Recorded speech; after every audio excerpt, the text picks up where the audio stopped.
భార్యాభర్తల బంధం కంటే అన్నదమ్ముల బంధం ఎక్కువ, అక్క చెల్లెళ్ల బంధం ఎక్కువ అని మన సంస్కృతి చెబుతుంది. ఇవాళ పెళ్లి ఏంటంటే మొత్తం ఇటు దూరమే అటు దూరమే, మొత్తం ఇద్దరు మిగులుతారు. ఇక్కడ ఇద్దరు ఎంతకాలం ఉంటారో తెలియదు. వారు ఉండడానికి వీళ్ళ, వీరు ఉండడానికి. ఎలా బతుకుతారండి ఇద్దరు? అన్నదమ్ములు ఏమయ్యారమ్మా, అప్పచెల్లెళ్ళు ఏమయ్యారు? వాళ్ళకి ఫోన్ చేయాలి, మాట్లాడాలి, రప్పించాలి, వాళ్ళతో అనుబంధాలు బాగుంటాయి. నీకంటే ముందు పుట్టింది మీ అక్క, నీ బట్టలన్నీ ఆవిడ సర్దింది, నీ ఇస్త్రీ అంతా ఆవిడ చేసింది, ఇక్కడ నువ్వు కాలేజీకి ఏ డ్రెస్ కట్టుకోవాలో కూడా ఆవిడ నిర్ణయించింది. మన అక్క పెళ్లి వెళ్ళిపోయినంత మాత్రం దూరమై బెల్లం అయిపోతుంది, అక్కేమో కుక్క అయిపోతుందా? ఎందుకు వదులుకోవాలంటే పుట్టింటి బంధాలను ఆడవాళ్ళైనా మగవాళ్ళైనా ఖచ్చితంగా వారి బంధాలను వీరు, వీరి బంధాలను వారు గౌరవించి తీరవలసిందే.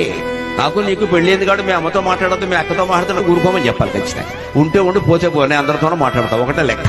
ధైర్యం అన్నిటికీ పరిష్కారం, ధైర్యం అన్నిటికీ పరిష్కారం. ఏ బంధం శాశ్వతం కాదు, ధర్మం తప్ప.